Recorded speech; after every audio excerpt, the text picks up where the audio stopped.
사람은 천천히 늙지 않습니다. 어느 날 갑자기 훅 늙는 순간이 있습니다. 첫 번째입니다. 사람 만나는 것이 귀찮아지기 시작할 때입니다. 전화가 와도 받지 않고 약속도 자꾸 미루게 됩니다. 두 번째입니다. 새로운 것을 배우는 순간보다 포기하는 순간이 많아질 때입니다. 스마트폰도 키오스크도 새로운 기술도 귀찮다고 넘기기 시작합니다. 세 번째입니다. 다리가 약해지기 전에 마음이 먼저 멈추는 경우가 많습니다. 밖에 나가기 싫고 움직이기 싫고 하루 종일 집에만 있게 됩니다. 네 번째입니다. 나는 이제 늦었어. 이 말을 자주 하기 시작할 때입니다. 70세에 그림을 배우는 분도 있고 80세에 새로운 일을 시작하는 분도 있습니다. 늦은 나이는 없습니다. 여러분은 몇 개가 해당되셨습니까? 댓글에 숫자로 남겨주세요.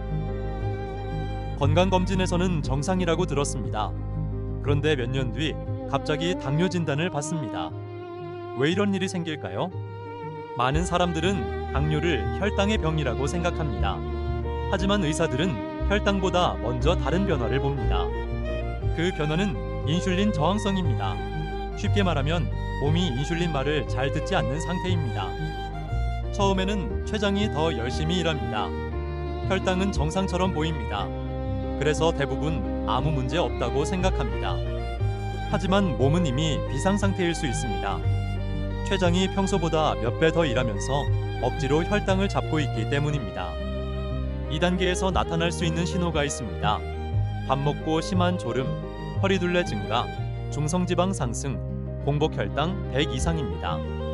특히 건강검진 결과지에서 중성지방 수치가 높고 공복혈당이 100 이상이라면 한 번 더 확인해 볼 필요가 있습니다. 미국 국립보건원이 진행한 대규모 연구에서는 생활 습관을 바꾼 사람들이 당뇨 진행 위험을 크게 낮춘 것으로 보고됐습니다. 의사들이 가장 많이 권하는 것은 거창한 운동이 아닙니다. 밥 먹고 걷기, 체중 5에서 7% 감량, 충분한 수면, 이 세 가지입니다.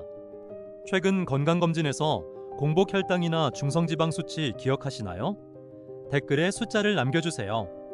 다음 영상에서는 의사들이 가장 먼저 보는 건강검진 수치를 알려드리겠습니다. 의자에서 일어나는데 5초 이상 걸리시나요? 많은 분들이 그냥 나이 때문이라고 생각합니다. 하지만 일본 노인건강연구에서는 의자에서 일어나는 속도가 향후 낙상 위험과 밀접한 관련이 있는 것으로 보고되었습니다. 지금 바로 확인해 보겠습니다. 팔짱을 끼고 의자에 앉아 보세요. 그리고 손을 사용하지 말고 일어나 보세요. 몇 초 걸리셨나요? 3초 이내 정상 범위, 5초 이상 하체 근력 저하 가능성, 10초 이상 집중 관리 권장. 왜 중요할까요? 노년기 건강은 심장이 아니라 다리에서 무너지는 경우가 매우 많기 때문입니다.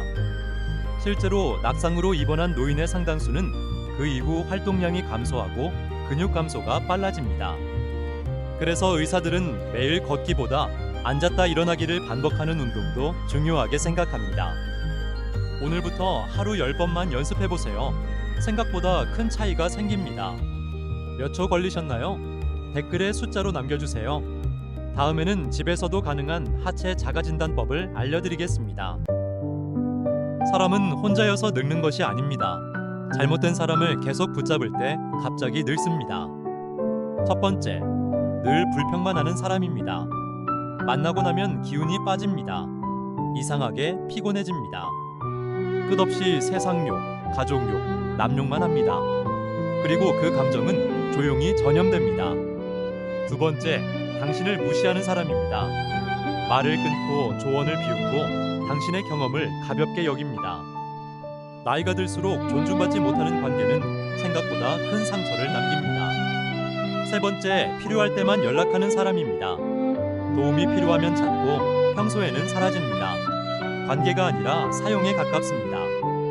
장수하는 사람들을 보면 공통점이 있습니다. 사람 수가 많은 것이 아니라 좋은 사람이 곁에 있습니다. 네 번째, 당신을 포기하게 만드는 사람입니다. 새로운 도전을 비웃고 배움을 막고 변화를 두려워하게 만듭니다. 나이가 들어서 중요한 것은 사람 수가 아닙니다. 함께 있으면 더 나아지는 사람입니다.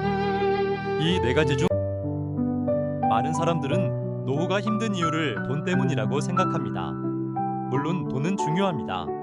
그런데 정말 위험한 사람은 따로 있었습니다.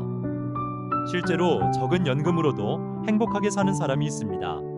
반대로 돈이 있어도 불행한 사람도 있습니다. 그렇다면 노후를 가장 위험하게 만드는 것은 무엇일까요? 건강일까요? 돈일까요? 아닙니다. 첫 번째는 모든 결정을 계속 미루는 사람입니다. 운동도 건강검진도 인간관계도 언젠가 하겠다고 말합니다. 두 번째는 새로운 것을 배우지 않는 사람입니다. 세상은 변하는데 자신은 그대로 멈춰 있습니다. 세 번째는 도움을 요청하지 못하는 사람입니다. 혼자 해결하려고만 하다가 문제를 더 크게 만드는 경우가 많습니다. 그런데 가장 위험한 사람은 따로 있습니다. 많은 사람들이 여기서 무너집니다. 바로 모든 것을 포기한 사람입니다. 이 나이에 뭘, 이제 늦었어. 이 말을 반복하기 시작하면 삶의 속도가 급격히 줄어듭니다. 노후를 무너뜨리는 것은 생각보다 돈이 아닐 수도 있습니다. 포기하는 마음이 먼저 시작되는 경우가 많습니다. 여러분은 어떠십니까? 지금도 배우고 있습니까? 아니면 미루고 있습니까? 댓글에 배우는 중 또는 다시 시작이라고 남겨주세요.